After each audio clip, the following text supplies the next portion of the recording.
Assalamualaikum warahmatullahi wabarakatuh. Waalaikumsalam. Selamat siang, salam sejahtera bagi kita semua. Salam dan bahagia Bapak Ibu semua. Yang terhormat Ibu Atut Yuliani SPD selaku Kepala SLB di Banjarnegara.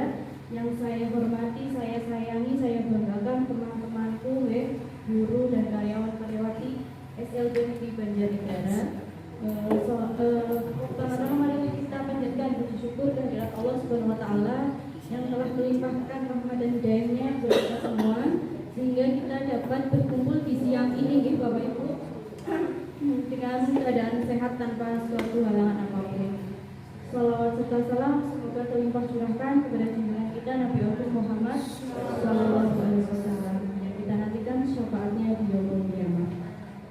Sebelumnya saya ucapkan terima kasih yang sebesar-besarnya kepada seluruh Bapak Ibu yang sudah terlibat dan hadir di ruangan ini pada siang hari ini untuk membantu saya. Kita nanti akan berdiskusi. Yang pertama saya akan berbagi. Ini saya tidak menggurui atau tidak mengajari, tapi kita nanti akan berbagi, belajar bersama tentang apa sih budaya positif. Itu yang pertama. Semoga nanti apa yang saya sampaikan dapat bermanfaat. Tentunya yang terutama itu sebagai pendidik kita dapat melayani peserta didik kita dengan lebih baik lagi. Yang kedua, saya minta bantuannya Bapak Ibu. Ini termasuk salah satu tugas bagi saya di modul 1.4 sebagai calon guru penggerak, yaitu saya ada tugas untuk mendesiminasikan tentang budaya positif. Kiranya saya mohon maaf jika siang ini mengganggu waktunya Bapak Ibu. Mungkin ada yang seharusnya ada kegiatan di luar atau ada kegiatan yang lain, tapi karena ada kegiatan ini mau tidak mau harus di sini. Mohon ikhlasnya Bapak Ibu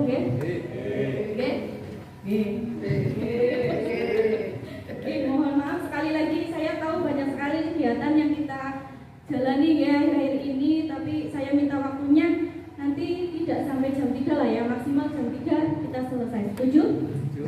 Setuju ya. Selesai nggak selesai kita selesaikan jam 3. Sebelumnya terima kasih dan mohon maaf yang sebesar-besarnya. Jadi di sini saya akan menyampaikan atau berbagi, nanti kita berdiskusi tentang diseminasi budaya positif. Jadi boleh lanjut Pak Bagong, tolong. Sebelum kita memulai kegiatan ini, kita bikin kesepakatan bersama dulu ya Bapak Ibu ya. Jadi yang pertama ini hadir seutuhnya ya Bapak Ibu, nggak ada yang kepalanya pakai hadir di sini ya. Hadir seutuhnya ya, sepenuhnya nggak ada yang cuma tangannya aja kan? Pikirannya yang kemana-mana ya. Biasanya tahu itu. Apalagi siang-siang seperti ini habis makan, habis rokok ya Pak, karena kayak silir-silir santai gitu ya. Tapi di sini suruh kumpul di sini. Oke, terima kasih karena sudah hadir seutuhnya.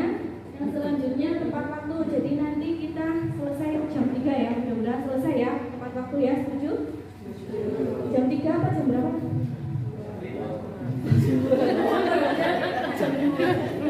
Jam 3 ya. Yang saya minta selanjutnya nanti kita kesepakatan yaitu aktif berdiskusi Bapak Ibu. Nanti yang mau kita diskusikan, mungkin ada yang mau disampaikan. Jadi di sini nanti kita belajar bersama, berdiskusi bersama. Seperti itu ya Bapak Ibu ya. Dan sebelumnya karena memang materi yang ingin saya bagikan atau kita pelajari bersama ini lumayan banyak. Jadi nanti saya akan mungkin garis besarnya saja. Nanti kalau tidak Bapak Ibu kurang memahami, nanti akan disampaikan ulang oleh teman kita, ada Bu Galuh, ada Bu Ami, ada Bu Dian, yang juga nantinya akan menjadi CGP. Itu tugasnya sama ya, nanti sama dan mungkin akan diulang lagi. Tepuk tangan buat Bu Ami, Bu Galuh, dan Bu Dian dulu. Dan yang lainnya, oh ya, informasi juga dari Bu Atut bahwa pendaftaran calon guru penggerak angkatan 10 sudah dibuka Bapak Ibu. Silakan yang berminat bisa mendaftar, dibuka SIM PKB-nya, monggo. Silakan, nggak usah nggak usah lah nyong orang kaya, nyong orang mampu. Tidak ada salahnya kalau kita mau mencoba ya Bapak Ibu. Saya juga mencoba, Bu Ami juga mencoba, Bu Galuh juga mencoba. Nggak ada yang kayaknya Amel abot, Bu Dewi melu CGP lainnya bersambut baik atau guyon gitu ya. Ada juga Bu Dewi cek PPPD orang tahun gitu. Ya memang tugasnya banyak tapi ilmu yang kita dapatkan juga banyak. Mungkin itu pengantar sedikit dari saya. Selanjutnya Pak Bejo. Nah, sekarang kita mulai saja ya. Tapi sebelum mulai, biar suasananya kayak udah tegang banget. Padahal saya tidak menilai loh, tapi kayaknya ya tegang banget. Bagaimana kalau kita ice breaking dulu? Ini adalah ciri khasnya CGP ini ice breaking ya. Kita ice breaking dulu ya Bapak Ibu ya, biar suasananya lebih es krim tapi saya dikasih es buah tapi dingin banget. Kita es breaking atau berdiri Bapak Ibu silakan dan kita semangat. Kita semangat biar nggak ngantuk, biar nggak hadir seutuhnya, nggak separuhnya ya. Oke, boleh ya. Saya akan menyebutkan sebuah nama kota ya. Nama kota nanti yang berakhiran dari nama kota itu dilanjutkan nama kota juga. Begitu ya? Oke, apa ya? Santai aja lo lagi nilai lo apa? Sebisanya. Iya. Nanti tepcung gitu ya. Contohnya dulu, saya menyebutkan Purbalingga, berarti akhirannya A. Sebutkan kota yang awalnya A. Aceh, berarti akhirannya A. Selanjutnya sebutkan kota yang awalnya A. Seperti itu ya. Boleh ya? Boleh, pokoknya nama kota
perjalanan pendidikan yang harus kita jalani dan merupakan tanggung jawab kita sebagai seorang pendidik. Bapak Ibu di sini kita semua pendidik ya. Oke, jadi kita semua punya tanggung jawab untuk menerapkan atau membudayakan budaya positif. Nah, untuk apa sih budaya positif itu? Tujuannya yaitu menciptakan suatu lingkungan yang aman, nyaman, ya, menyenangkan sehingga memberikan murid atau peserta didik berkesempatan dan bebas untuk berproses. Jadi di sekolah ini kan anak-anak berproses ya Bapak Ibu ya. Pendidikan itu berproses. Jadi kita pendidik itu menciptakan suasana yang aman, nyaman, menyenangkan untuk belajar bagi peserta didik. Mungkin bukan hanya untuk peserta didik ya, tapi kita juga sebagai pendidik. Kalau kita mengerjakan tugas kita dengan aman, nyaman, dan senang, bagaimana rasanya? Semangat ya, mengerjakan itu pasti akan selesai, semangat gitu ya. Tapi kalau kita bekerja atau belajar di bawah tekanan, bagaimana rasanya? Takut ya, malas, atau di bawah mungkin ketakutan. Apa yang kita rasakan belajar di bawah tekanan, ketakutan? Bisa nggak sih kita menyerap ilmu? Tidak ya. Bagaimana kita bisa belajar di daerah yang mungkin yaitu kita tadinya tertekan, ketakutan, itu kan apa yang akan diberikan itu tidak akan kita bisa terima. Maka dari itu, sebelum kita memberikan materi-materi atau pembelajaran bagi peserta didik kita, yang utama adalah kita menciptakan budaya positif. Agar apa tujuannya? Untuk menciptakan suasana yang aman, nyaman, menyenangkan bagi peserta didik kita. Okay? Kalau penuh ancaman ya mesti kan gimana ya, kita mau berangkat sekolah kalau diancam atau ada yang membuli kita, gimana pagi-pagi mau berangkat gimana rasanya? Males, bisa rasa-rasa kan ya? Apalagi mau belajar juga ya. Oh, ada yang membuli di sini Bu Isma. Kita bully balik yuk. Enggak ya? Jangan membuli dan bully semua ya. Tidak, di sini semua insya Allah kita aman, nyaman, dan menyenangkan, dan tentunya karena kita sekolah ramah anak ya. Jadi semua fasilitas gimana? Ramah guru nggak? Aliannya bapak ramah ya. Karena kalau mau gini aja harus nggak ramah ya memang, kalau untuk bapak-bapak nggak boleh. Seperti itu guys, jadi kita bisa menciptakan suasana yang aman, nyaman, dan menyenangkan sehingga peserta didik itu mampu untuk menerima dan menyerap suatu pembelajaran. Itu yang pertama. Nah, selama seseorang merasakan tekanan-tekanan dari lingkungannya, maka proses pembelajaran akan sulit terjadi. Betul apa betul? Betul, guys. Apalagi kita ya, nggak usahlah peserta didik kita. Kita sebagai guru aja kalau kita bekerja di bawah tekanan, di bawah ancaman itu kita tidak akan berkembang, guys. Apa ya, kreativitas kita tidak akan muncul. Betul apa enggak? Betul, ditekan terus dari sini. Kita tidak akan kreatif, tidak akan muncul gitu kan, pemikiran-pemikiran yang mungkin dari diri kita tidak akan muncul. Seperti itu. Dan salah satu tanggung jawab kita itu sebagai pendidik adalah menghilangkan atau mencabut gangguan-gangguan yang menghalangi proses pengembangan potensi murid. Jadi itu guys, tugas kita selain menciptakan tadi guys suasana belajar yang aman, nyaman, juga harus menghilangkan hal-hal yang dapat mengganggu atau menghalangi proses pembelajaran bagi peserta didik kita.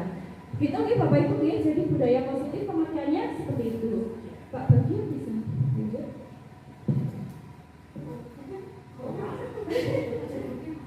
Oke.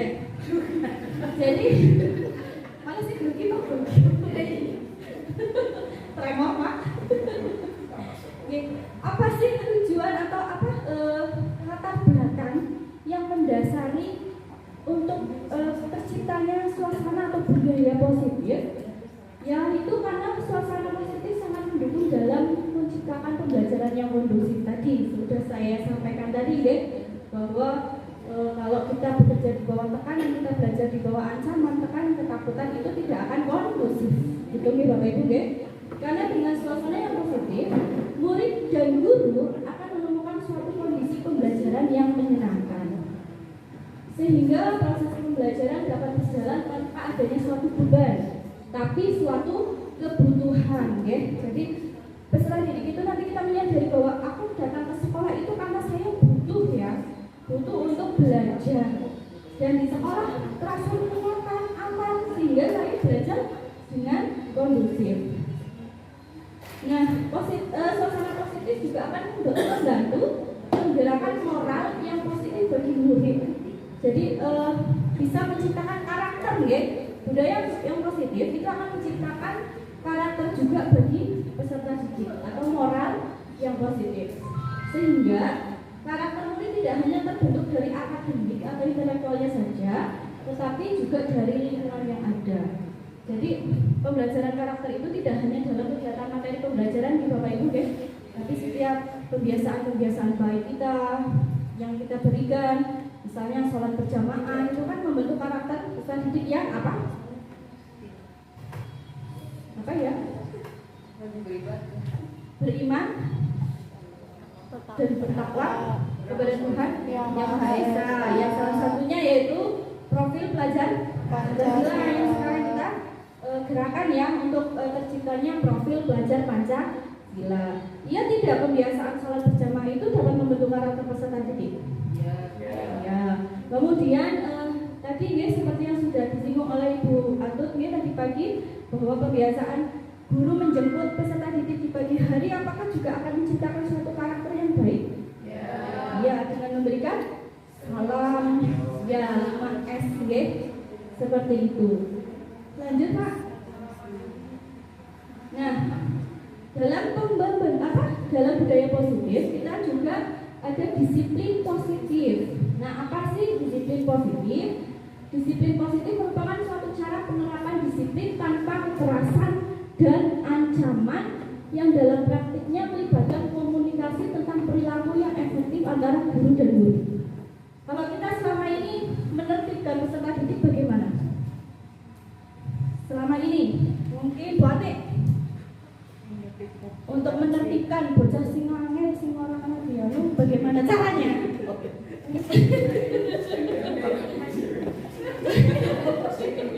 Malah guyu. Buami. Aleni. Bagaimana? Ya kita tak apa, ya, sama-sama tahu, ya, memang di SMP itu, ya. Padahal itu termasuk kekerasan, ya. Termasuk kekerasan atau bukan? Iya. Iya.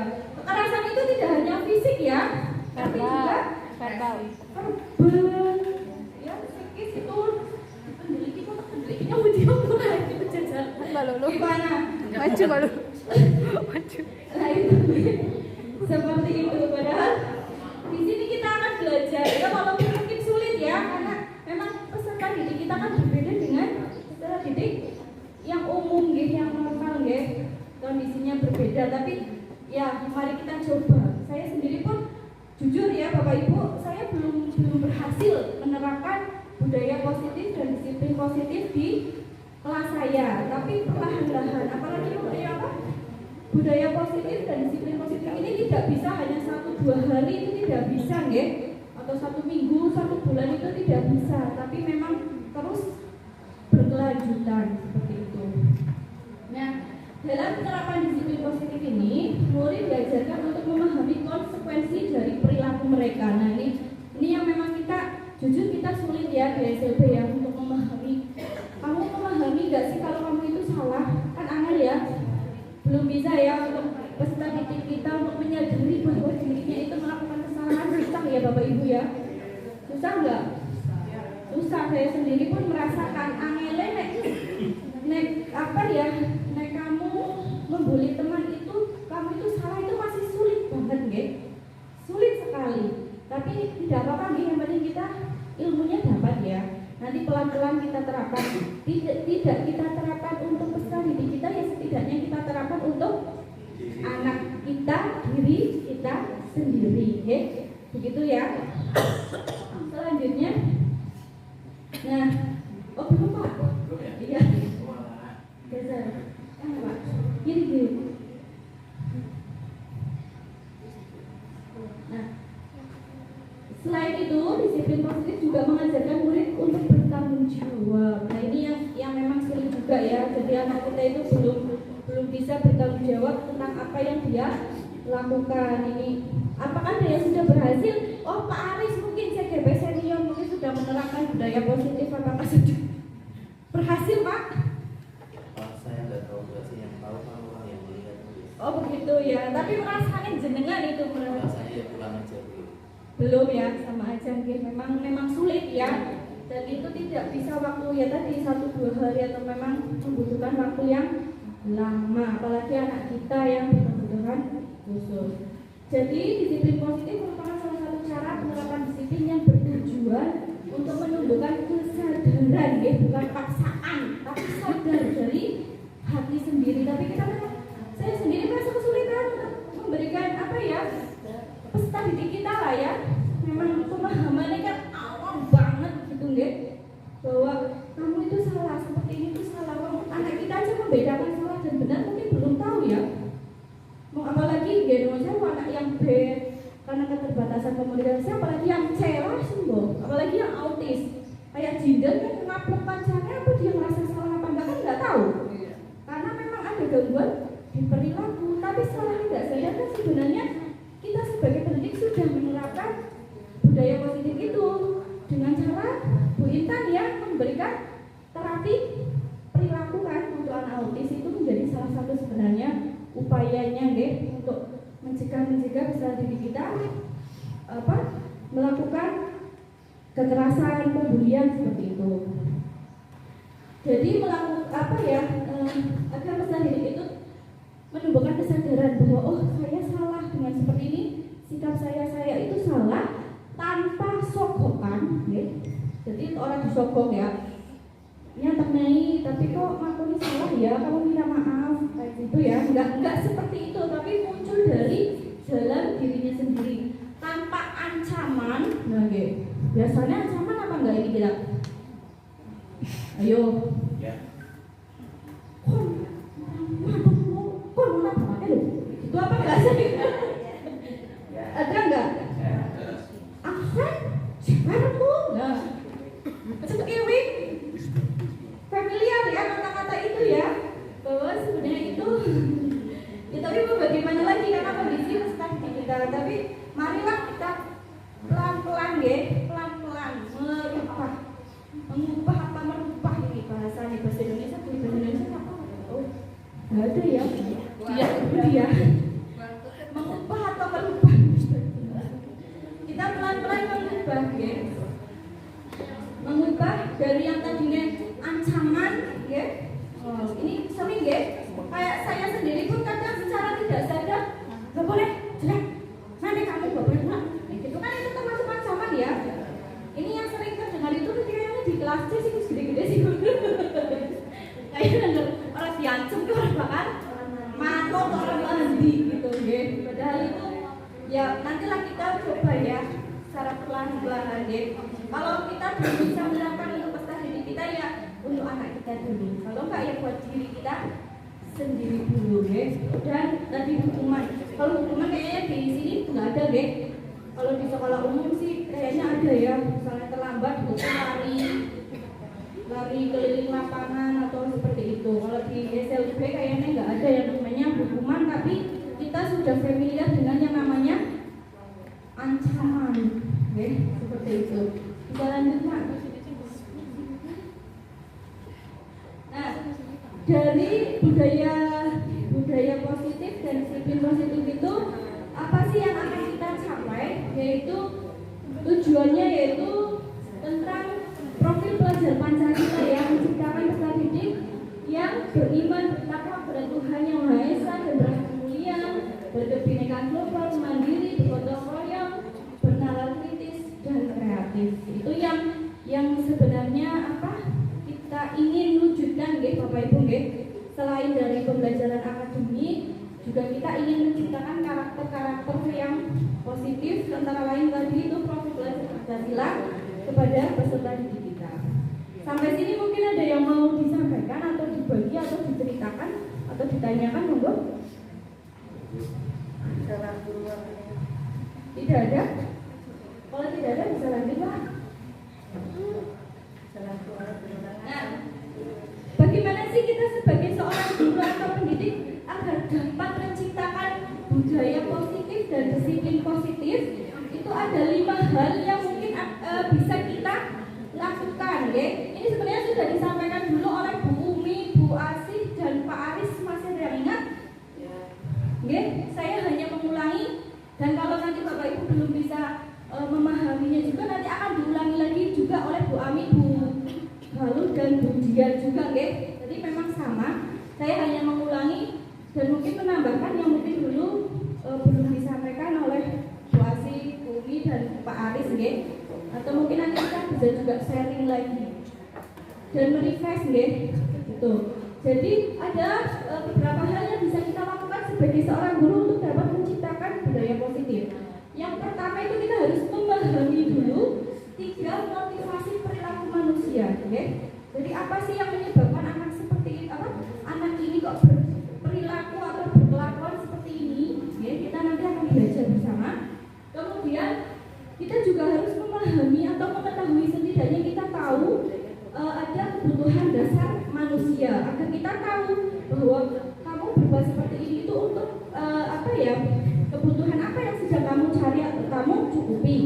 Kemudian selanjutnya nanti kita akan menjadi atau menerapkan 5 posisi kontrol. Jadi kita sebagai guru kita akan sikap kita untuk menstabilkan perilaku peserta didik itu, kita akan menjadi seorang yang penghukum atau pembuat merasa bersalah, atau sebagai teman, atau sebagai pemantau, atau sebagai manajer. Yang selanjutnya, hal yang bisa kita lakukan yaitu membuat keyakinan kelas atau sekolah. Dan yang selanjutnya adalah segitiga restitusi. Itu yang setidaknya kita sebagai seorang pendidik atau guru, kita setidaknya punya ilmu atau punya pemahaman tentang ini, agar kita bisa mengontrol perilaku yang negatif dari peserta didik kita. Setidaknya kita dapat mewujudkan profil pelajar Pancasila. Lanjut, Pak. Nah, ada kecil banget. Iya kan, Dokter? Jadi ada 3. Yang pertama kita belajar tentang motivasi perilaku manusia. Jadi ada 3 ya Bapak Ibu ya. Sebelum kita ke peserta didik kita ke diri kita sendiri ya. Kita ke diri sendiri dulu. Yang pertama, motivasi perilaku manusia adalah untuk menghindari ketidaknyamanan atau hukuman. Yang pertama, ini adalah tingkat rendah dari motivasi perilaku manusia. Misalnya, contohnya ya, kita ke sekolah itu ini mungkin datang sebelum jam 7. Tujuannya untuk apa? Ya, silakan. Kita sebelum jam 7 untuk apa? Supaya tidak telat. Terus apa lagi?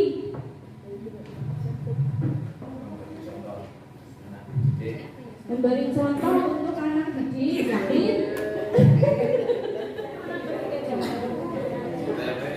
Iya, pasti yang pertama karena kita sudah terikat dengan siaga ya, yang mau tidak mau.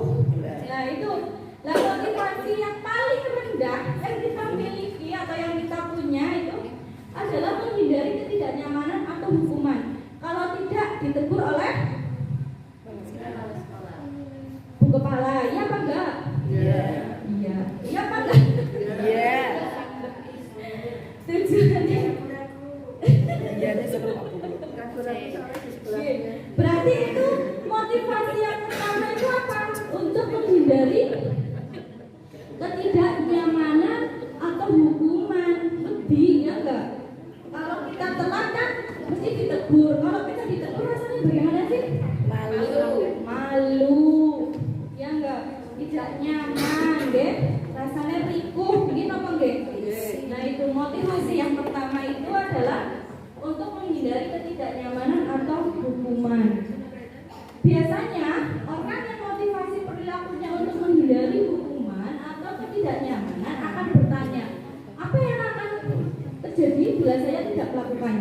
Ya enggak? Kayaknya kamu terlambat bukan seperti ini ya, gitu enggak? Itu kalau untuk menghindari ketidaknyamanan atau hukuman. Sebenarnya mereka sedang menghindari permasalahan yang mungkin muncul. Akhirnya kan menghindari ya, bukan menghadapi. Itu menghindari hukuman atau ketidaknyamanan agar tidak gugur. Yang mungkin muncul dan berpengaruh pada mereka secara fisik. Secara fisik kalau di sini nggak ada ya yang namanya hukuman secara fisik ya. Anak untuk peserta didik kita juga nggak ada ya. Tidak ada kan hukuman secara fisik. Tapi mungkin kalau di sekolah umum jika ada yang terlambat biasanya disuruh apa lari atau push up itu kan termasuk hukuman fisik seperti itu ya. Kemudian secara psikologis tadi kalau ditegur jadinya malu lah, ngerikuh lah, gak nyaman, itu kan secara psikologis. Maupun tidak terpenuhnya kebutuhan mereka bila mereka tidak melakukan tindakan tersebut. Nah, motivasi ini bersifat eksternal atau dari luar, bukan dari dalam dirinya sendiri. Karena yaitu tadi adanya hukuman, adanya teguran itu kan berasal dari luar. Itu motivasi perilaku manusia yang pertama itu yang paling rendah karena untuk menghindari hukuman atau ketidaknyamanan. Yang kedua yaitu untuk mendapatkan imbalan atau penghargaan dari orang lain. Nah ini satu tingkat di atas motivasi yang pertama tadi di sini orang berperilaku untuk mendapatkan imbalan atau penghargaan dari orang lain. Misalnya tadi kita masih contoh yang paling mudah terlambat saja ya. Kalau kita terlambat kok TPP-nya dipotong. Iya apa enggak? Honor dan lainnya kan utuh Lah itu kan berarti ada tergantung banyaknya dia terlambat. Lah ya makanya kan kita menghindari agar tidak terlambat itu biar kita mendapat imbalan. Imbalannya apa tadi? TPP-nya butuh, honornya butuh, kan seperti itu Atau mungkin penghargaan dari ibu kepala, Mas Arif asik tumben.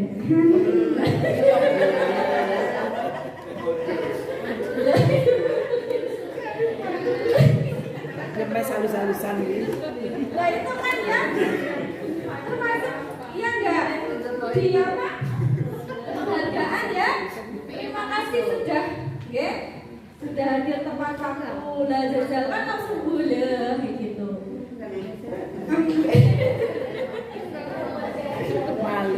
Iya Pak, itu kan juga motivasi selanjutnya seperti itu ya, untuk mendapatkan imbalan atau penghargaan. Atau mungkin kalau di sekolah atau di kelas-kelas kita siapa yang berangkat lebih kasih nanti dapat permen misalnya, itu kan mendapatkan imbalan. Jadi anak-anak itu berlomba-lomba berangkat kasih karena apa? Benolin permen gitu kan. Asli ini kan kayak gitu Nah itu satu tingkat di bawah tadi untuk menghindari ketidaknyamanan. Nah satu tingkat tadi orang dengan motivasi ini akan bertanya, apa yang akan saya dapatkan apabila saya melakukannya. Nah ini orientasinya itu nanti aku lakukan ini mau lihat gitu itu orientasinya atau motivasinya. Mereka melakukan sebuah tindakan untuk mendapat pujian dari orang lain yang menurut mereka penting dan mereka letakkan dalam dunia berkualitas mereka. Mereka juga melakukan sesuatu untuk mendapatkan hadiah, pengakuan atau imbalan. Nah motivasi ini juga bersifat eksternal atau dari luar, yaitu kan karena mendapat imbalan, mendapat penghargaan, dan sebagainya seperti itu. Jadi dia belum muncul dari hatinya ya, tapi karena ada faktor pencetus gitu dia melakukan seperti itu. Yang selanjutnya yaitu motivasi yang ketiga untuk menjadi orang yang mereka inginkan dan menghargai diri sendiri dengan nilai-nilai yang mereka percayai. Nah ini sudah tingkatan lebih atas, yaitu dengan penuh kesadaran dari dirinya sendiri, nggak karena aku lebih dihukum, nggak karena ada iming-iming atau imbalan biar dapat pujian atau apapun, tapi memang dia menyadari bahwa ya memang ini seharusnya saya lakukan karena memang sudah menjadi tanggung jawab seperti itu. Orang dengan motivasi ini akan bertanya, akan menjadi orang yang seperti apa apabila saya melakukannya. Nah ini sudah menyadari ya, dari dalam dirinya sendiri. Nek aku telat, kemudian aku priwet, itu kan dia sudah berpikir seperti itu ya. Itu berarti dia dari dalam dirinya. Mereka melakukan karena suatu atau karena nilai-nilai yang mereka yakini dan hargai.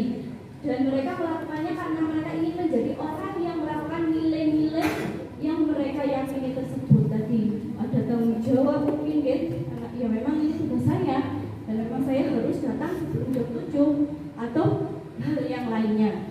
Jadi memang sudah menyadari dari dirinya sendiri.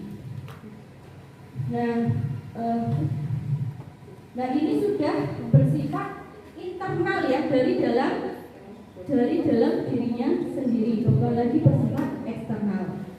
Lanjut Pak. Nah sekarang mari pikirkan tentang diri kita. Ada yang mau jadi relawan atau Relawan apa tuh? relawan saya tanyai? Silakan yang mau mengungkapkan, boleh.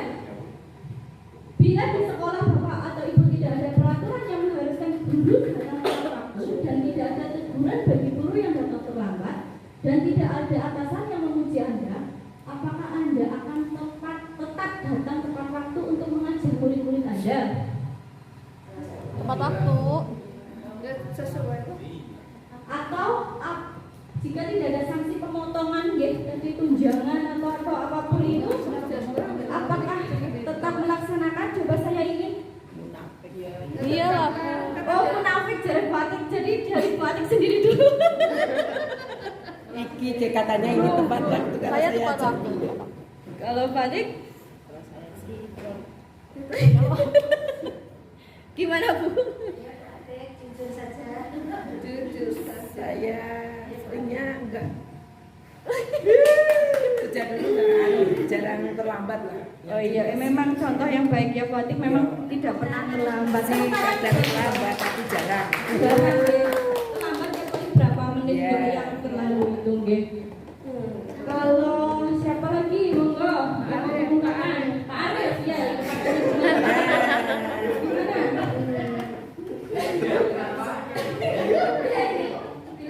Bila di sekolah Bapak atau Ibu tidak ada peraturan yang mengharuskan guru datang tepat waktu dan tidak ada teguran bagi guru yang datang terlambat dan tidak ada atasan yang memuji Anda, apakah Anda akan tetap datang tepat waktu untuk mengajar murid-murid Anda? Ya. Iya Pak. Ya saya mengajar, tetap mengajar, Tapi dan terlambat. insya Allah nggak telat. Mengajar ya, saya tekankan lagi mengajar. Mengajarnya Bu. Saya mengajar. Ya tepuk tangan Bapak. Jujur ya Pak. Yang penting mengajarnya ya.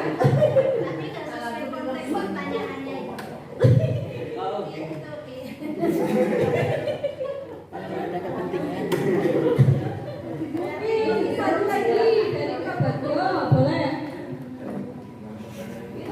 Kalau tidak ada aturan, tidak ada sanksi, tidak ada teguran, apakah Bapak akan tetap datang tepat waktu mungkin sebelum jam 7 dan tetap mengajar murid-murid Bapak? Apakah tidak ada absen juga untuk guru?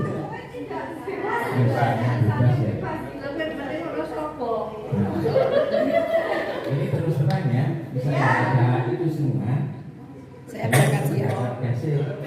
Kenapa? Karena jarak antara sekolah dan rumah saya jauh. Itu diharuskan harus sampai sini ya pagi juga. Ya, gitu. Kalau dari rumah sudah siang, bagaimana sebenarnya dari sini? Kasihan itu orang tua. Begitu.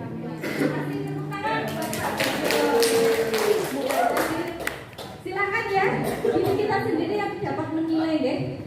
dapat absen. iya dan absen ya benar Pak. Dan absen yang menilai. Peraturan ya termasuk ya. Oke, peraturan. Tidak ada absen, tidak ada peraturan apapun yang mengharuskan Bapak Ibu datang tepat waktu. Bapak Ibu kan sesuai dengan jadwal yang ditentukan. Masuk jam 7 misalnya, itu namanya pelajaran masuk jam 7 berarti tepat jam 10. Itu kan setengah 8. Dan sekolah dan di sini tidak ada peraturan, tidak ada absen, tidak ada ujian, tidak ada aturan dari teman, dari atasan. Bapak akan tetap datang tepat waktu. Tepat waktu di sini ya. Kalau untuk mengajar sore hari bisa mengajar, siang hari bisa mengajar, tapi mengajar yang tidak tepat waktu berarti. Padahal di sekolah itu ada jadwal ya, ada jam. Nah, monggo jawabannya ada di nanti masing-masing. Saya boleh menjawab. Oh iya boleh Pak Aris silakan. Ini mungkin ada pendapat dari Pak Aris nih. Ya, ini pertanyaan yang sangat sulit ya, karena di sini ada sekolah tanpa peraturan, tidak ada teguran, tidak ada apapun ya. Bisa. Ini saya baru membayangkan aja itu kondisi di sekolah itu seperti apa, bisa membayangkan aja dan sulit. Tapi kalau mungkin bilangnya apa sih esensi dari situ? Esensi dari situ kan murid-murid kita tidak belajar.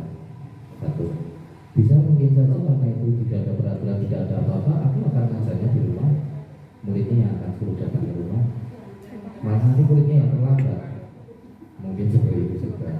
Atau itu tidak ada peraturan sama sekali, tidak ada apapun yang jelas. Saya tidak akan membuat murid itu dia jadi terlambat apapun itu.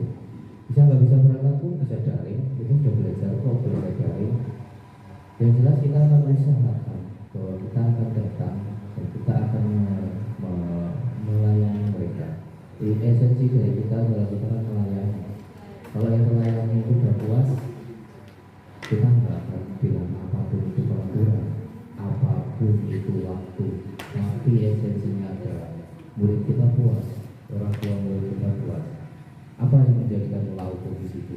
Tolak ukur di situ bukan nilai, tetapi anak yang ada di situ, mereka itu mau dan mereka itu bisa atau berkembang sesuai yang dikasih orang tuanya. Misalkan nggak mampu, kita akan sampaikan seperti itu esensinya. Kalau masalah tepat waktu, belum ada tidak ada aturan. Tepat waktu yang seperti apa? Ya mungkin aturan iya. Jadi kan jam 7 ya. Kalau tidak ada aturan jam 7 itu apa Bapak tetap berangkat pagi gitu. Ya, esensinya gimana? Kita akan berangkat tepat waktu itu aturan. Oh iya. Iya kan? Ya ada yang akan datang tepat waktu apa? Tidak ada aturan, tidak ada apapun gitu. Tapi konsepnya kalau kita bilang di sini kita akan datang dan melayani murid dan kita akan koordinasi dengan mereka. Apapun yang terjadi kita sampaikan. Insya Allah wali murid dengan murid kita itu terlayani dengan baik, bukan masalah di tempat waktu. Coba aja Pak Bagio ini, coba yang dirasakan sekolahan yang dia tempati. Saya nggak tahu Pak Bagio di sana itu seperti apa, tapi yang jelas esensinya adalah di sana itu wali murid dan murid yang ada di sana itu nyata. Itu aja. Oke, tapi memang butuh juga ya Pak. Kalau tidak ada peraturan kan bisa membayangkan sekolahan itu kan seperti apa Iya. gitu kan. Tapi kalau nanti kita sudah berusaha untuk melayani, udah nggak butuh tuh Ya, aturan. iya betul. Itu sudah akan terjadi dengan baik. Gak apa-apa lewat aja Pak Boy. Oh nggak di video ini. Oke, jadi memang sudah dari hati. Dari hati. Dari hati tidak Apa yang kamu? berarti Itu bunyi-bunyi waktu, tepat waktu itu seolah-olah butuh ujian itu. Itu butuh ujian sekali. Itu tepat waktu untuk apa ujian di dunia ini? Apa? ya memang tapi kalau yang namanya sekolah tidak ada seperti itu kan ya peraturan Gak bisa. nggak bisa. Ini hanya contoh. Iya Dan betul. saya akan menjawab sebisa mungkin, saya akan berusaha untuk dengan tepat waktu. Saya akan berusaha mengajar murid-murid dan melayani mereka sesuai keinginan mereka. Iya. Kita hanya melayani. Betul. Ingat kita hanya pelayan. Pelayan. Ya. Jadi memang kita di sini dari hati ya pokoknya Betul. dari hati. Iya. Buhana aturan ora ya memang itu sudah jadi tanggung jawab Pokoknya kita. perasaannya itu kalau murid di dekatnya kita, mereka itu senang. Itu aja konsep itu, konsepnya itu paling nyaman itu. Kalau murid aja di dekat kita udah enggak, sebel, nangis, itu rasanya lagi tahu. Itu baru ditanya sama dia sendiri. Dia bertanya dengan dirinya sendiri. Saya pun juga iya seperti itu. Yang proses belajar ini sama-sama. Iya. Mungkin itu yang bisa saya sampaikan. Terima kasih. Terima kasih Pak Aris. Jadi memang itu sudah level tertinggi tadi ya, dari 3 motivasi itu ya, tanpa adanya aturan. Tapi memang kita sudah benar-benar dari kesadaran dari diri kita sendiri, gitu ya Bapak Ibu.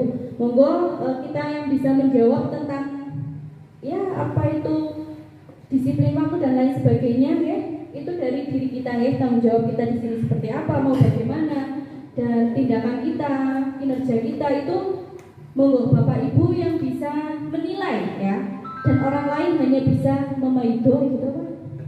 Itu nggak perlu diucapkan, bukan? Itu nggak perlu diucapkan. Udah kita lakukan aja yang kita bisa. Kita maksimalkan aja yang kita bisa. Gitu. Iya. Oke, jadi silakan ya dimulai ya. Bismillah ya, diniati dengan Bismillah. Semoga saya bisa mencapai dari motivasi tertinggi tadi ya, bahwa saya melakukan apapun itu di sini yaitu dari hati, bukan karena dari yang lain. Gitu ya? Setuju? Setuju. Silakan Bapak Ibu yang bisa menilai diri sendiri, ya. Yang lain hanya mengamati. Lanjut Pak. Oke, kita sudah sampai 2:30, setengah jam lagi. Nah, setelah tadi kita mengetahui ada 3 motivasi perilaku seseorang ya, yang selanjutnya kita sebagai pendidik atau guru itu kita harus memahami ada 5 kebutuhan dasar manusia. Yang pertama yaitu kebutuhan untuk bertahan hidup, kasih sayang dan rasa diterima, penguasaan, kebebasan dan kesenangan. Jadi kita juga harus setidaknya tahu ya, walaupun nggak memahami ya, tahulah bahwa manusia itu berperilaku atau selain perilaku itu apa? Ya berkegiatan atau yang lainnya itu didasari oleh 5 kebutuhan. Ya. Yang pertama kebutuhan bertahan hidup, mungkin lanjut Pak. Ini 5 kebutuhan dasar manusia. Nah, saya punya kasus di sini. Mari kita cermati bersama-sama. Ibu Ambar, guru wali kelas 2A di SD Pelita Hati, sedang bingung menghadapi ulah salah satu murid di kelasnya yang bernama Doni. Beberapa anak di kelas 2A telah datang padanya dan mengeluhkan Doni yang seringkali meminta bekal makan siang mereka dengan paksa. Ya. Jika Anda menghadapi situasi seperti Bu Ambar, apa yang akan Anda lakukan? Menurut Anda, kira-kira apa alasan Doni melakukan hal itu? Oke, mungkin selain kasus ini di SLB, di sekolah kita, adakah kasus yang lain? Ada? Sebelum kita kasus ini, kita kasus di sekolah kita dulu? Ada nggak selama ini? Mungkin dulu itu ya, siapa? Aileen, siapa? Edi sama kita. Iya, tapi sudah lulus ya. Jadi mungkin belum ada menemui kasus-kasus yang ekstrim mungkin ya. Kalau kita bilang ekstrim banget gitu ya, belum ya. Belum ada atau ada yang merasa mengeluh di sini, ada punya siswa yang di sini gak ada masalah? Gak ada ya. HP atau dan lain sebagainya. Akbar jenengan? Oh ya. Kalau nggak iseng dia nggak mau nyaman. Nggak iseng ya. Nah.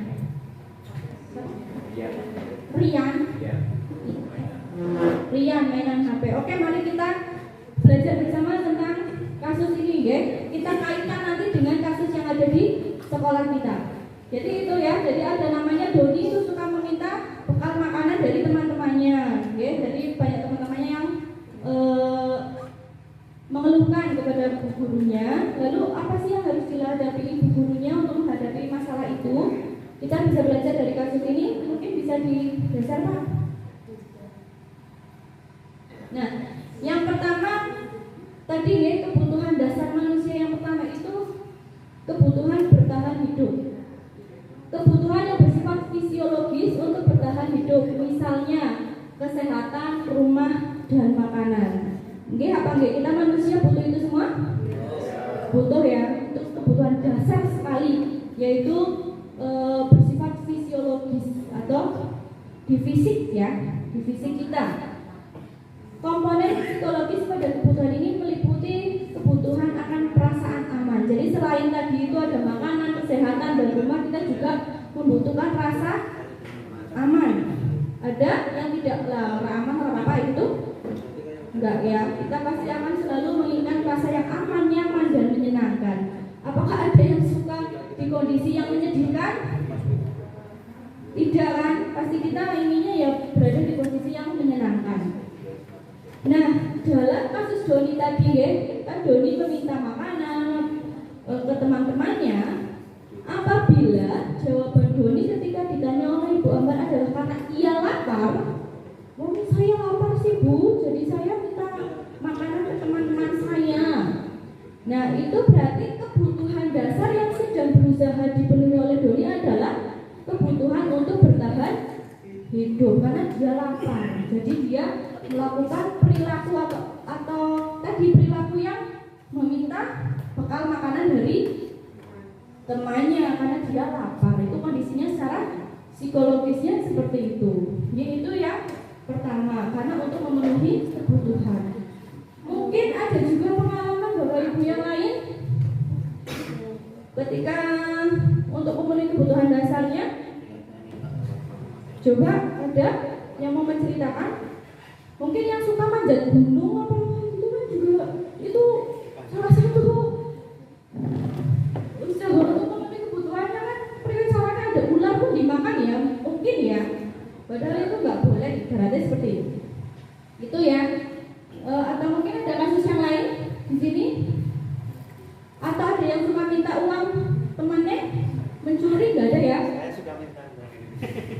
Oh iya, yang suka minta bekal Pak Halim sama Pak Jati gitu. Untuk tantangan itu.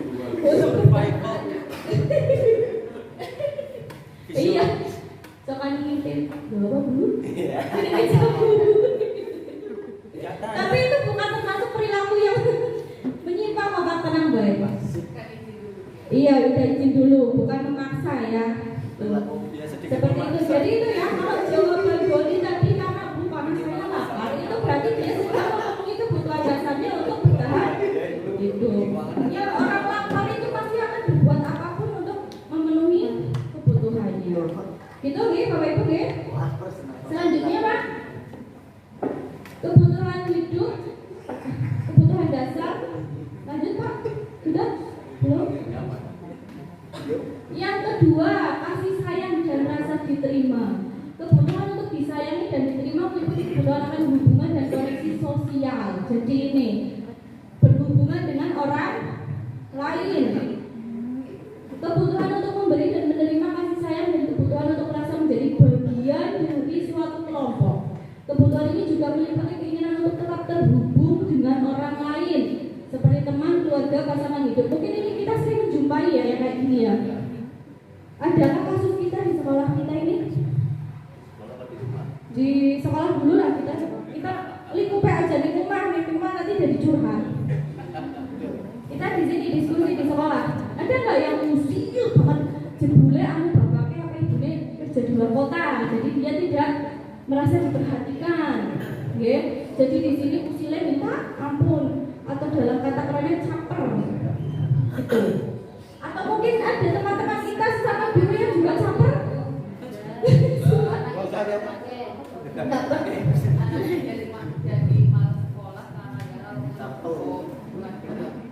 silakan diceritakan Bu Naila. Jadi ada mantan murid saya. Oh, mantan. Iya. Sekarang muridnya Bu Wiji. Oh, sekarang muridnya Bu Wiji, bisa Bu Wiji itu. Jadi murid saya itu udah dari bulan Agustus sampai Desember dia nggak masuk. Jadi pertengahan antara Juli sampai dari Agustus sampai Desember itu saya penasaran ya kok nggak datang, kenapa gitu kan, HP-nya juga dihubungi nggak bisa. Akhirnya saya ke rumahnya mulai yayasan. Dan ternyata itu gara-gara jadi bapak sama ibunya cerai. Jadi dia gara-gara itu nggak mau sekolah. mungkin karena ngerasanya kok ibu gua di rumah, bapak kok cuma sendiri gitu di sini. Jadi kalau berangkat sekolah dia itu berontak terus ya. Jadi itu ya mungkin juga karena kurang kasih Ya, sayang. soalnya sebelumnya kan dia masih terus. Nah setelah bapak ibunya cerai itu jadinya mungkin hatinya tergoncang ya, kenapa orang tua sama lagi gitu. Sampai kan anak ngaruh kan jadi nggak bisa mengungkapkan perasaan Yusuf. Oh, Yusuf? Iya. Oh, malah jadinya hibah. Contohnya gitu kan, jadi kan bapaknya kan Yusuf apa ini? Tapi nggak apa-apa, ini kan memang kasus kita di sekolah. Bukan maksud ya kita juga kan untuk menyelesaikan. Oh, jadi gitu ya. Ya nggak pernah berangkat berarti.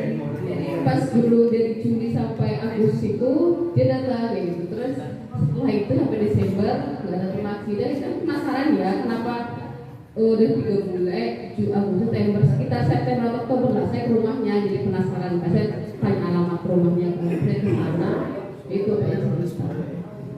Ya, itu juga berarti kan kenapa dia tidak pernah berangkat sekolah, karena memang ada hal seperti itu ya, mungkin dia merasa ya seperti yang kurang kasih sayang dan lain sebagainya, terima seperti itu ya.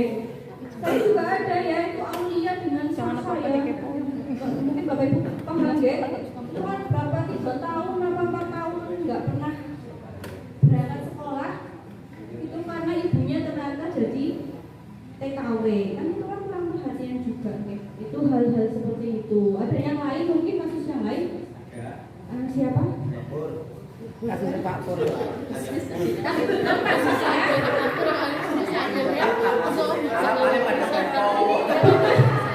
Itu Pak Pur sih kurang kasih sayang, Bos.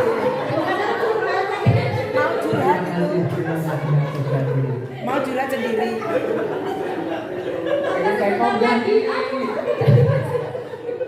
Ya kepo-kepo. Wes ngerti lah rasanya. Daripada ini terkait dengan siswa kita. Oh, siswa. Kan kepo dilanjutkan apa?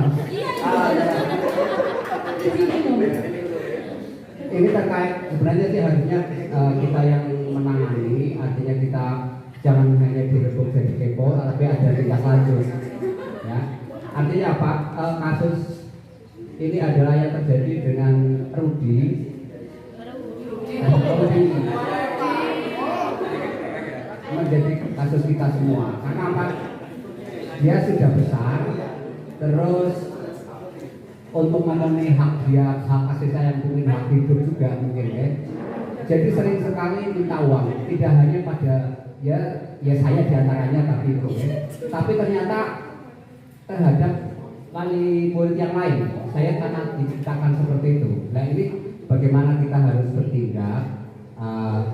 Karena ya memang sih kalau kondisi orang tua Rudi itu memang hidup sama mbak, sama adiknya di Bugelan, di paling ujung desa. Terus memang kondisinya minus, artinya itu memang seperti itu. Terus orang tuanya, ibunya sudah meninggal, bapaknya sekarang di Jakarta bersama Mbak Yu, dan Yunya kerja di Jakarta. Tapi saat ini memang saya nggak tahu posisinya di mana, karena kalau saya deketi malah dia semakin meminta-minta, seperti itu kan. Akhirnya memang saya juga jarak jauh-jauh. Itu pun kadang-kadang berjudul datang malam-malam gitu. Sudah beberapa kali jedul ke rumah dan pernah basah kuyup, katanya habis main. Dan orang tua, beberapa orang tua curhat, artinya main ke rumah saya jam segini sampai jam segini. Nah itu yang perlu kita atasi, itu bagaimana sekarang jadi sisanya siapa saya tidak tahu. Kalau saya mau dimintai tolong, nanti dia kegeeran terus minta apa-apa lagi seperti itu.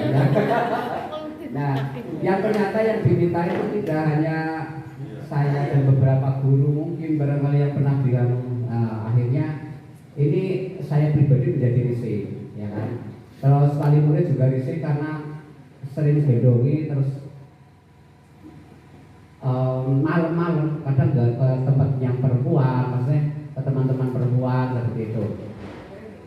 akhirnya ini mungkin seperti itu, orang tua juga akhirnya resist sendiri. Tapi saya bilang bahwa monggo kalau mau bermain, kalau ada cewek ada yang beli, batasi untuk bermain, artinya batasi untuk dia bermain 1 jam saja sudah pulang seperti itu. Itu kasus dengan kondisi Rudy yang seperti itu. Kalau dilihat dari sisi ekonomi dan keprihatinan keluarga memang kasihan, tapi di sisi lain karena sudah kayak gitu menjadi ketagihan, artinya sekali dikasih terus ketagihan saya kebiasaan. Ini solusinya bagaimana, tidak hanya mengkepo. Terima kasih. Assalamualaikum warahmatullahi wabarakatuh. Terima kasih Pak Pur. Iya, jadi memang itu apa ya, sudah menjadi sebuah Ini sudah lama nggak serius sekolah ya. malahan. Lama nggak sekolah tapi selalu ingin dolan. Kalau dipikir uang dari mana dia sampai kemana-mana masalahnya. Berarti ini menjadi PR sekolah ya, Bapak Ibu ya. Jadi sekarang sih kelas berapa ya berarti ya? 8B. Oh iya, ini coba nanti itu kan kita sudah mengetahui nih, kenapa Rudy berbuat seperti itu, mungkin karena kurang kasih sayang dan perhatian itu nih, karena mencari perhatian. Jadi ya ayo kita tanggung jawab kita bersama ini untuk mengatasi masalah anak ini bagaimana, gitu. Mungkin buat gitu.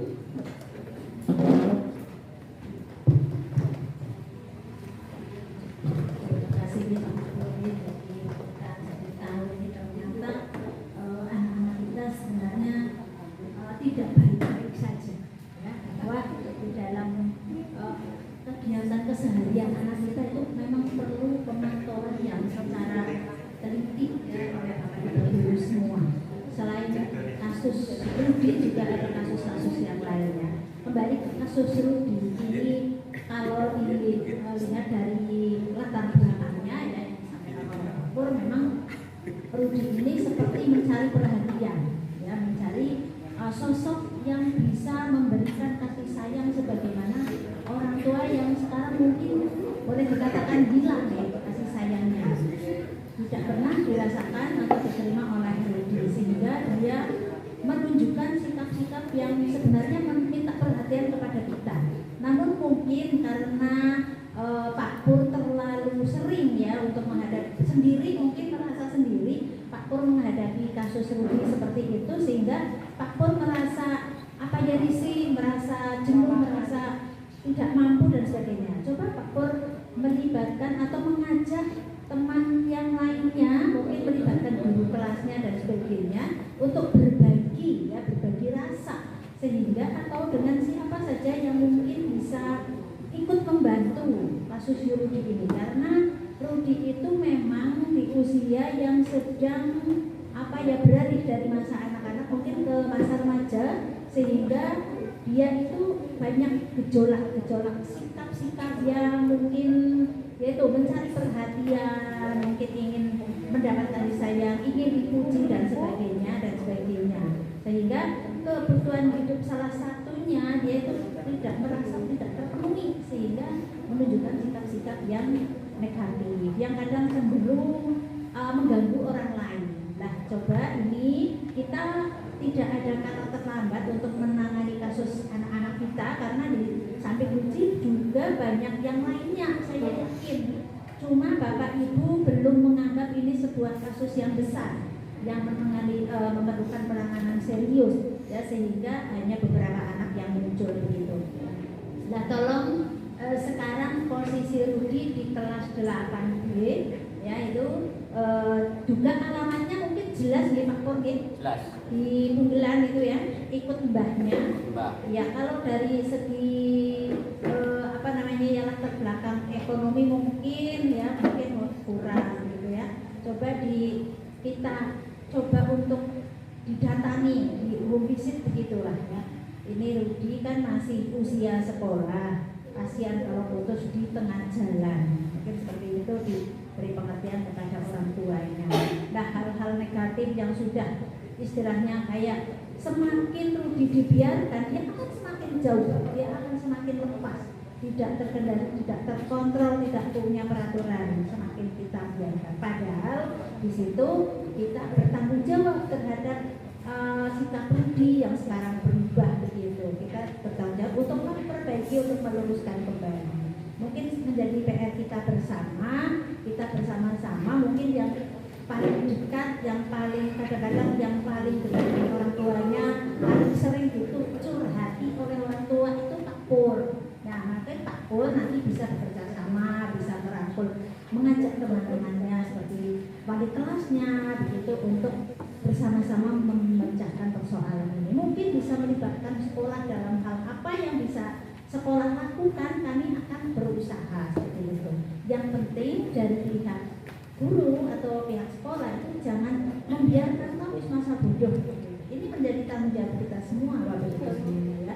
Dan maka kasus itu mohon untuk bisa bagaimana caranya Rudi bisa bertemu dengan teman-teman di sekolah, dan mungkin secara lambat laun mungkin dia akan menyadari kesalahannya seperti selama ini.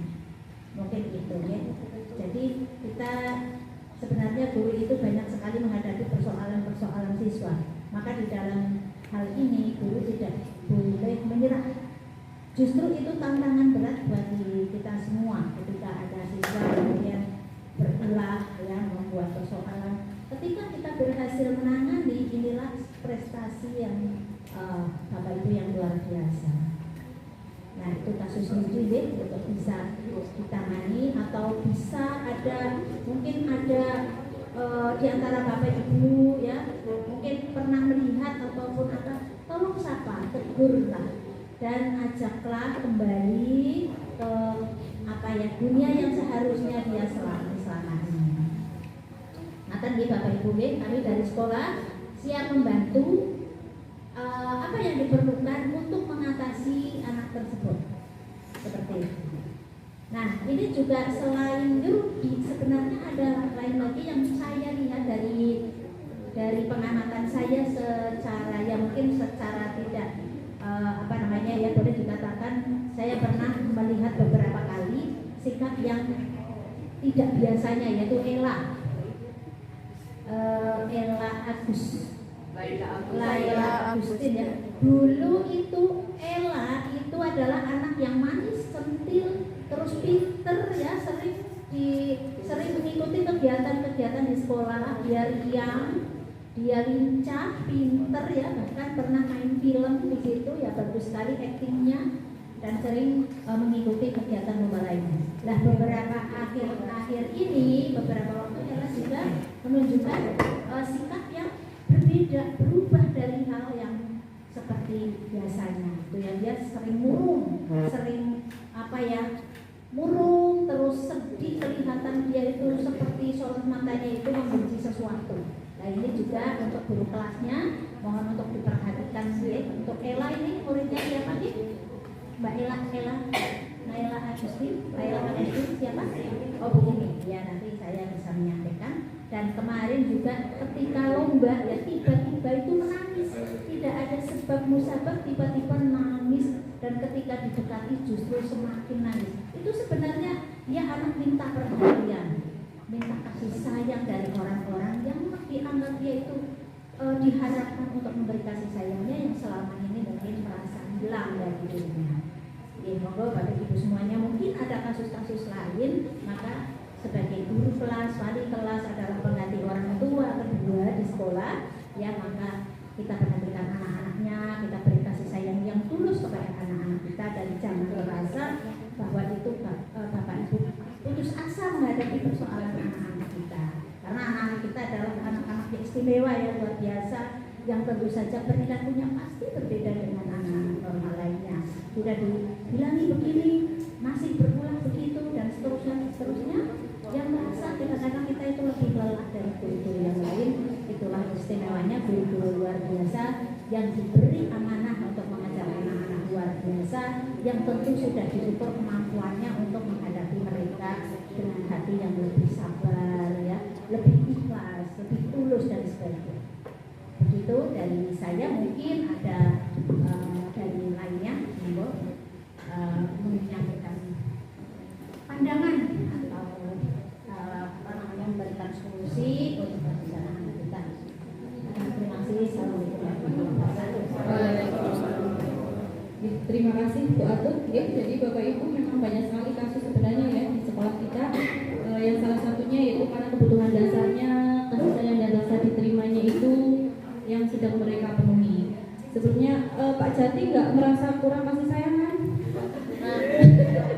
Jauh dari istri dan untuk kurang kasih sayang gitu. Tapi selama ini sikapnya Pak Jati kan manis loh.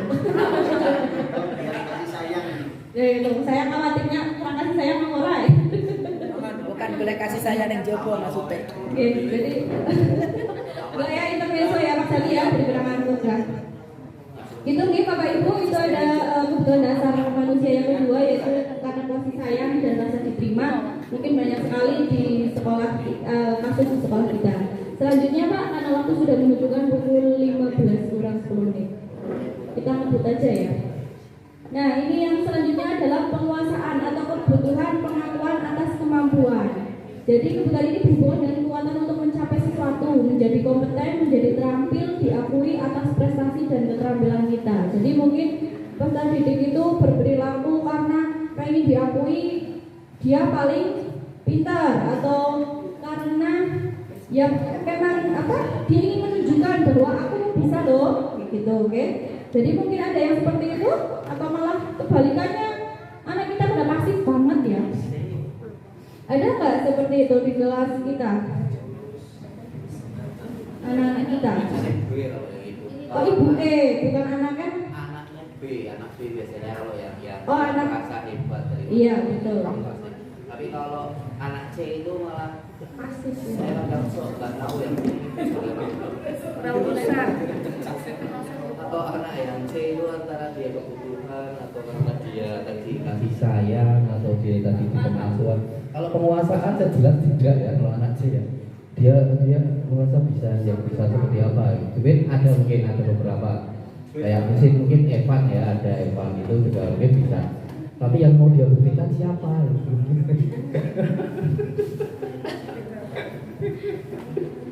Ya juga paling itu. Paling nanti kalau yang kasusnya Pak Pur itu mungkin Pak Pur yang paling tahu karena Pak Pur yang paling kenal. Mungkin Pak Pur sudah tahu solusinya, tapi mungkin sangat berat solusinya. Jadi mungkin harus disampaikan ke teman-teman supaya bisa berbagi. Karena berat itu butuh digotong bareng seperti Iya itu. betul, kolaborasi ya Pak.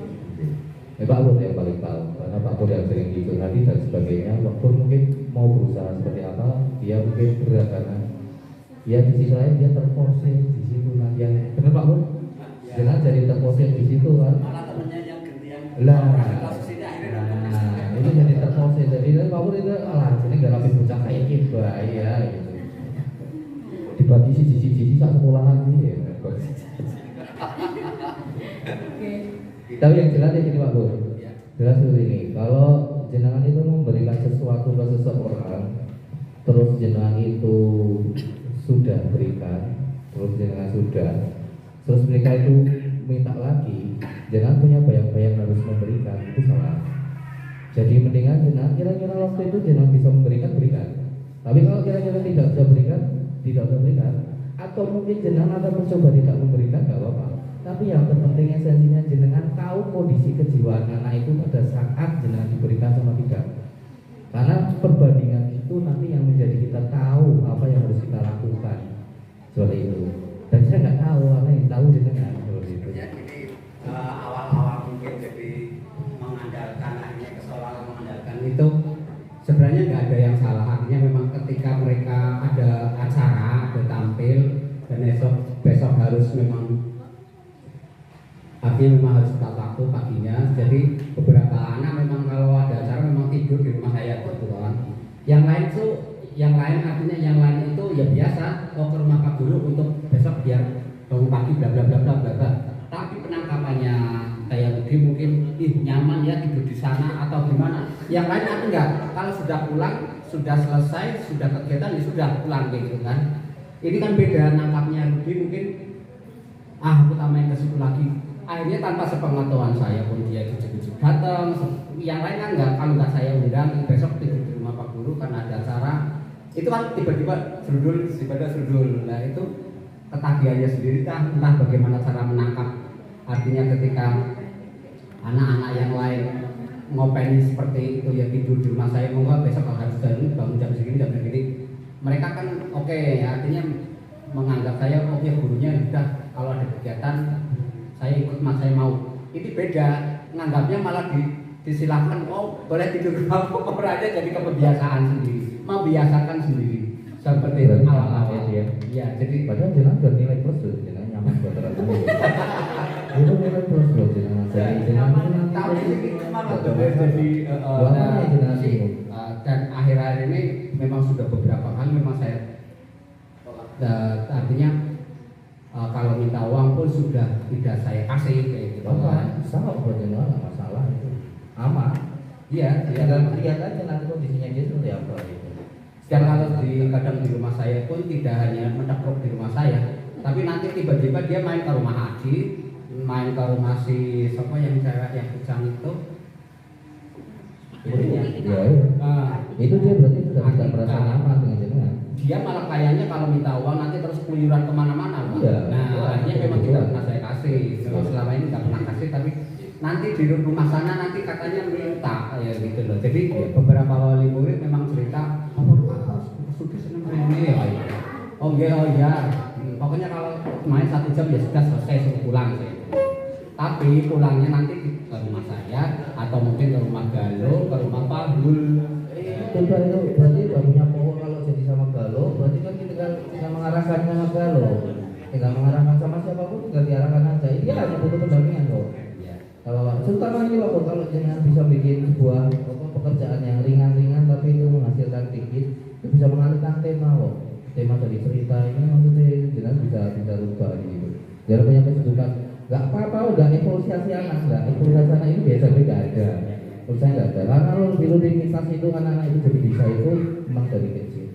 Nek bisa itu aja Pak, jangan arahkan aja pekerjaan apa yang kira-kira itu bagus dan itu baik dan dia itu merasa memang pernah loh itu sampai 3 hari. Apa? Lah itu kayak orang ngekos, tapi kan orang tuanya pertama nggak kotak-kotak, ini orang tua keluarga nggak ada yang kotak. Setelah 3 hari lewat baru cerita beberapa anak aku sih di situ. Alah, Mbak, jangan Mbak Yuni. Lah kenapa nggak dari ngomong kemarin-kemarin saya tunggu cerita dari keluarganya nggak ada yang nyari. Ya di sini Mbak aku ngomong gitu. Masalah iya. Keluarganya bermasalah. Dia kalau menurut cerita keluarga memang lebih sulit untuk diarahkan sekarang. Karena dia tontonannya adalah tontonan yang high class. Solusinya jenengan yang sudah dilakukan apa waktu? Solusi selama yang pertama memang ketika 3 hari itu di rumah saya itu memang kasur nyirami bunga. Bagus sudah ya. Tapi sing jengkel iki pernah yang lunga jebule lek tinggal kumbahan.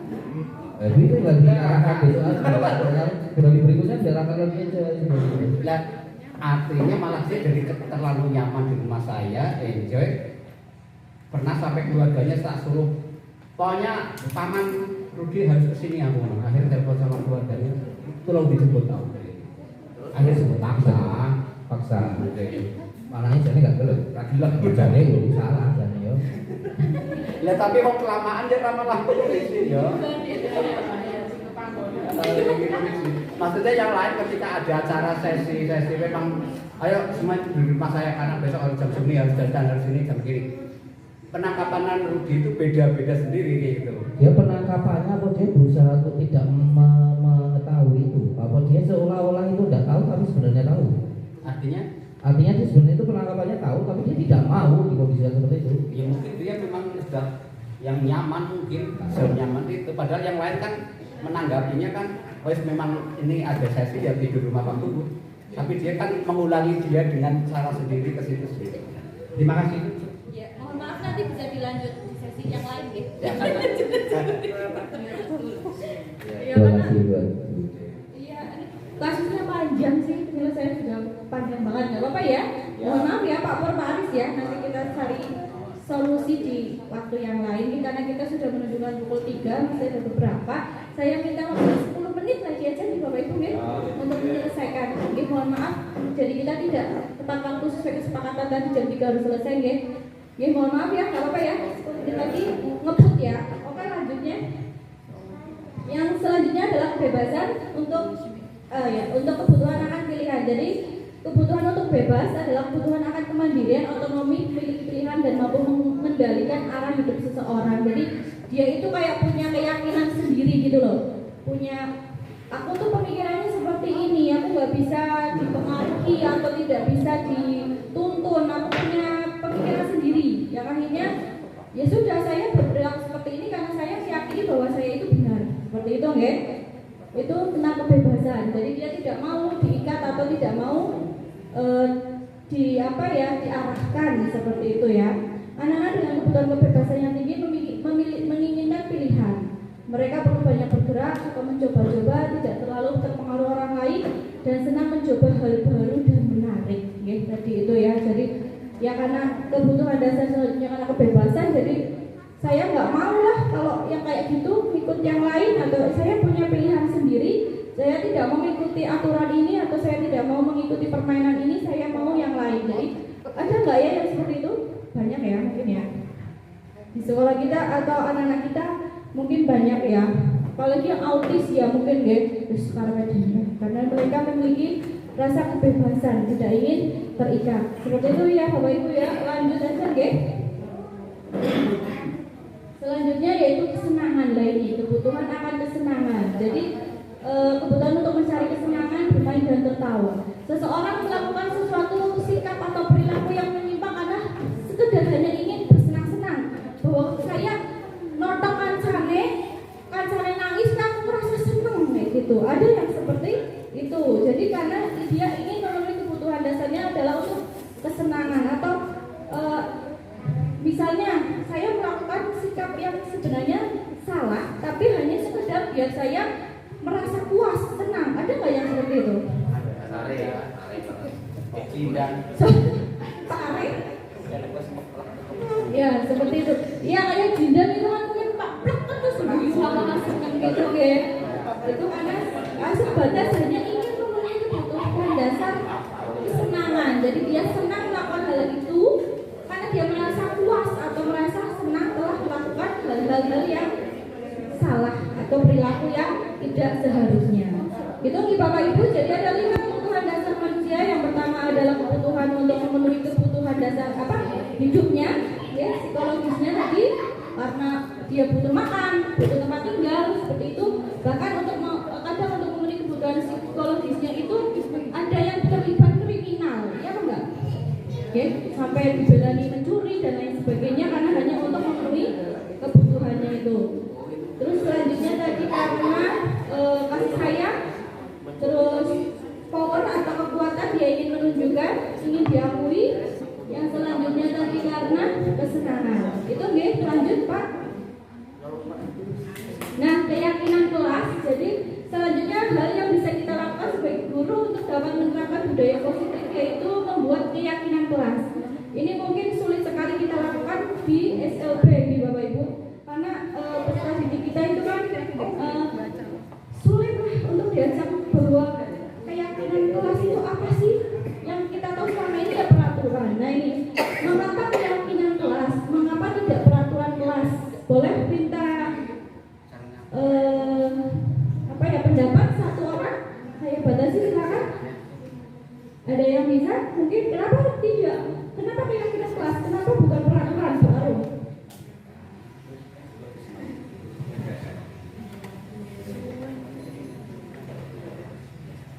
Tadi pertanyaannya mengapa keyakinan kelas, mengapa tidak peraturan kelas saja? Mungkin karena kalau keyakinan kelas kan dibentuk dari diskusi, jadi kayak lebih apa ya? Lebih sama anak itu lebih sesuai dengan anak. Terus anak juga diharapkan tidak merasa tertekan. Antara guru dan anak juga nantinya saling bersinergi gitu loh, tidak ada yang terpaksa. Mungkin seperti itu saja. Kalau yang peraturan kelas kan lebih ke kamu harus ini.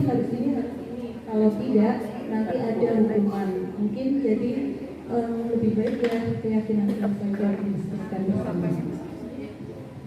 Terima kasih Bu Arum, betul sekali ya. Kalau keyakinan kelas itu ada, ibaratnya kita diskusi dulu, maunya anak seperti apa, maunya guru seperti apa. Jadi saling, tidak ada keterpaksaan.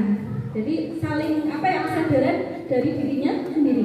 Tapi kalau peraturan kelas kan, kalau peraturan kan kamu buat itu guru ya, dilarang, kamu tidak boleh seperti itu. Jadi mungkin anak merasa aku nggak suka kayak gitu, atau ini terlalu menekan, atau ini terlalu mengikat. Kita juga, kalau kita sebagai guru lebih enak keyakinan apa peraturan? Keyakinan. Tapi selama ini yang sudah berlaku adalah peraturan. Jadi mungkin oke, next time ya bisa ya kita membuat keyakinan sekolah, oke? Bukan peraturan. Tapi peraturan aja masih banyak yang melanggar ya. Iya. Nah, seperti itu. Mungkin lanjut Pak Burjo. Nah, ini pembentukan keyakinan kelas. Jadi memang tadi keyakinan kelas itu bersifat lebih abstrak ya. Kalau peraturan kan dilarang terlambat gitu ya. Sudah jelas ya, berarti tidak boleh telat. Tapi kalau keyakinan itu hargai waktu sebenarnya apa? Kayak gitu kan, itu lebih abstrak. Apalagi untuk anak B, betul. Anak B ini menghargai waktu malah dari tuku waktu nggak duit gitu. Memang sulit ini untuk keyakinan kelas diterapkan di SLB. Jujur saya sendiri pun belum bisa menerapkannya ya. Dan ya tapi tidak ada salahnya kita mencoba ya, secara pelan-pelan seperti itu ya. Mungkin lanjut Pak. Karena waktunya. Nah, ini perbedaan keyakinan kelas dan peraturan kelas sudah dari kata-katanya saja sudah terlihat ya. Kalau peraturan dilarang melambat, dilarang membuang sampah, tidak boleh berisik. Tapi kalau keyakinan kelas itu disiplin dan tepat waktu, selalu menjaga kebersihan, berbicara dengan sopan. Ini terlalu abstrak memang ya, apalagi untuk anak kita yang B itu, ya kita memahaminya sulit. Akan lebih mudah peraturan memang kalau anak B. Kalau anak B kan ya A ya A, B ya B, nggak boleh ya nggak boleh, boleh ya boleh gitu ya. Tapi tidak ada salahnya lah kita mencoba ya. Tidak bisa kita terapkan di sekolah, di kelas kita ya kita terapkan di rumah untuk anak-anak kita. Lanjut Pak. Oke, kita ngebut aja nggak apa-apa. Prosedur pembentukan keyakinan sekolah, ya ini pasti dengan diskusi dulu ya, saling mencurahkan keinginannya apa, seperti itu. Kemudian mengubah kalimat-kalimat tadi yang negatif tidak boleh itu kan negatif ya, dilarang itu negatif diubah menjadi tadi bersikaplah menghargai waktu atau disiplin dan tepat waktu, seperti itu. Sekilas saja di bawah itu ya. Lanjut Pak. Nah ini 5 posisi kontrol. Selain tadi keyakinan kelas, kita juga sebagai guru itu punya tugas sebagai posisi kontrol. Ada penghukum, pembuat merasa bersalah, ada teman, pemantau dan manajer. Bisa dilanjut Pak. Oke, yang pertama sebagai seorang penghukum. Nah ini, kalau seorang penghukum itu biasanya kita menggunakan hukuman berupa fisik atau verbal, ya. Biasanya seperti itu. Nah, jika seorang penghukum itu biasanya nadanya tinggi ya Bu, gitu kan? Itu dari prototin aja udah langsung kena mentalnya, iya apa enggak? Tambah lagi sampai dicubit, tapi nggak ada ya di sini. Insya Allah nggak ada yang namanya penghukum seperti itu, ya. Nah ini dan kata-katanya mesti kok salah, mesti terlambat lagi seperti itu. Itu kalau kita memposisikan diri kita sebagai penghukum. Selanjutnya Pak Bro. Nah hasilnya ini muridnya akan manut apa enggak? Manut enggak? Jangan Bu. Sudah waktunya masuk. Tapi tepat. Hasilnya anak nurut tapi terpaksa. Tapi di belakangnya kan anak jadi nggak usah anak lah, kita saja. Kita saja bagaimana kalau kamu terlambat lagi digituin gimana coba?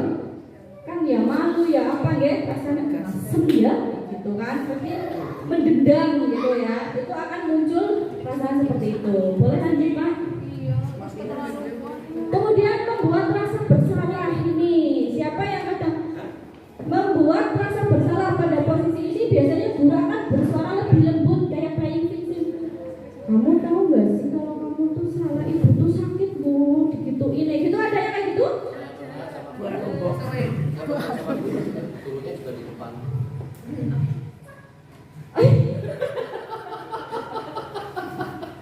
Apa ya? Apa ya? Lalai deh.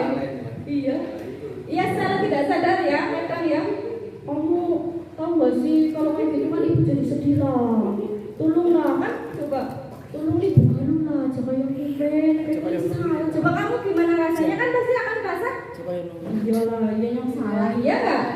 Dan kalau ini dibiarkan hasilnya lebih ekstrim, dia akan memendam perasaan terus-terusan kan? Karena dia tidak akan mengungkapkan. Kalau tadi yang dihukum itu kan dia mungkin akan mengungkapkan ya, mengungkapkan dengan membalas atau bagaimana. Tapi kalau ini karena dia sudah merasa bersalah, dia tidak akan mengungkapkannya, tidak akan membalasnya, tapi menggunung lama-lama dan suatu saat pasti akan meledak, malah dia berbuat yang lebih daripada yang tadi dihukum. Seperti itu, nggih. Lanjut Pak. Hasilnya ya tadi itu dia akan lebih menumpuk rasa bersalahnya dan akhirnya akan meledak suatu saat. Lanjut Pak. Nah sebagai teman, nah ini ada yang biasanya seperti itu. Ayo Li, jangan kayak gitu Li, gitu ya. Ayo Li, kita kan friend. Yuk. Iya itu. Tapi hasilnya kalau kita di posisi teman, anak itu manutnya hanya dengan kita. Iya apa enggak? Dengan orang lainnya enggak akan manut karena dia tidak merasa nyaman. Orang lain jadi teman juga loh. Ya lah kalau dia bisa memposisikan sebagai teman. Kalau kita sudah terbiasa memposisikan diri kita sebagai teman dengan murid kita, kalau dia melakukan kesalahan, tolonglah, kan kita teman, kamu jangan gitu ya, masa kamu kayak gitu, gitu. Tapi kalau ada orang lain yang menegur, dia nggak akan, ya baiklah, nggak akan ya, nggak akan manut gitu. Itu kalau kita memposisikan diri sebagai teman. Lanjut Pak.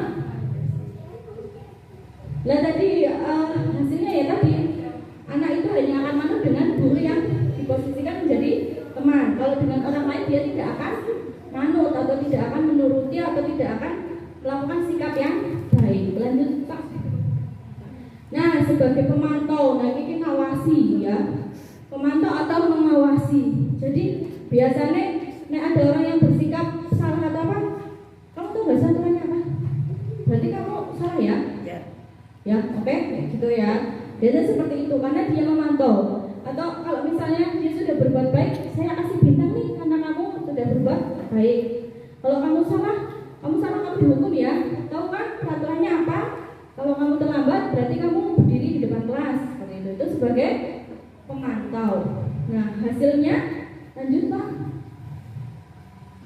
Nah hasilnya yaitu murid memahami konsekuensi yang harus dijalankan karena telah melanggar salah satu peraturan sekolah. Tapi murid tidak nyaman karena tidak nyaman karena harus dihukum atau tidak boleh, misalnya tidak boleh masuk ke kelas karena terlambat, itu kan dia merasa tidak nyaman, tidak suka seperti itu. Lanjut Pak, kita sebut aja. Nah ini sebagai manajer, nah ini adalah yang kita harapkan menjadi seorang manajer ya. Guru itu bisa menjadi seorang manajer dengan guru itu memahami peserta didik dengan yang pertama itu untuk mempertanggungjawabkan apa permasalahannya. Jadi guru itu mencari tahu dulu, nggak langsung kok ngapa orang makan apa kok ngapa telat atau bagaimana, tapi kenapa sih kamu telat, dicari dulu alasannya kenapa tidak berangkat atau telat.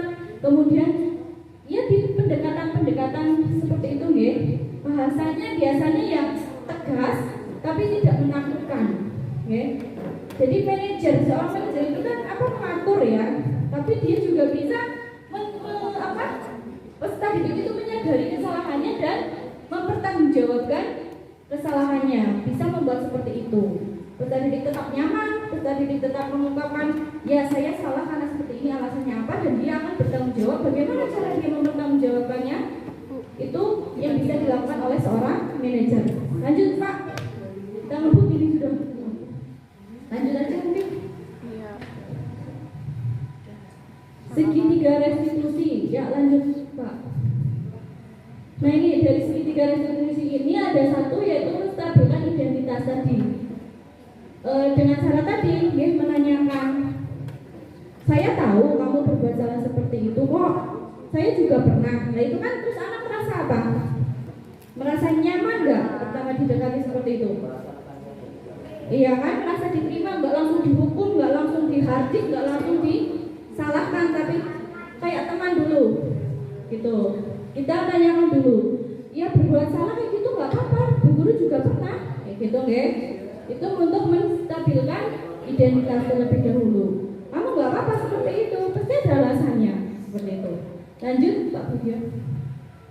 Validasi tindakan yang salah. Nah ini, loh, padahal kan kamu bisa loh nggak berbuat seperti itu, kayak gitu nggih.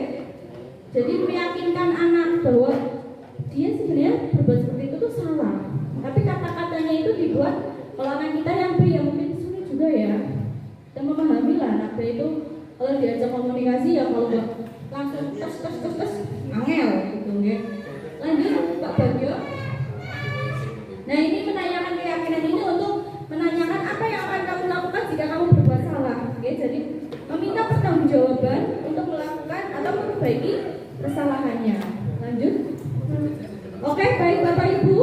Jadi terakhir, mohon maaf ini sudah lebih lagi. Ada kata-kata yang menarik. Dari tadi kita membayangkan apa bisa diterapkan di SLB, ya enggak? Kayaknya angel, membuat keyakinan kelas ya angel. Kayaknya menjadi biasanya kita menjadi penghukum, bisa nggak sih kita menjadi yang lain, menjadi manajer atau yang lain? Tapi hidup bukanlah tentang aku bisa, oke? Tapi juga tentang aku mencoba. Maukah kita mencoba untuk merubah itu semua? Berusaha ya, pelan-pelan ya. Walaupun perubahannya hanya sedikit banget, tapi itu termasuk perubahan daripada tidak ada sama sekali. Begitu ya, Bapak Ibu ya. Jadi lanjut dan akhirnya terima kasih.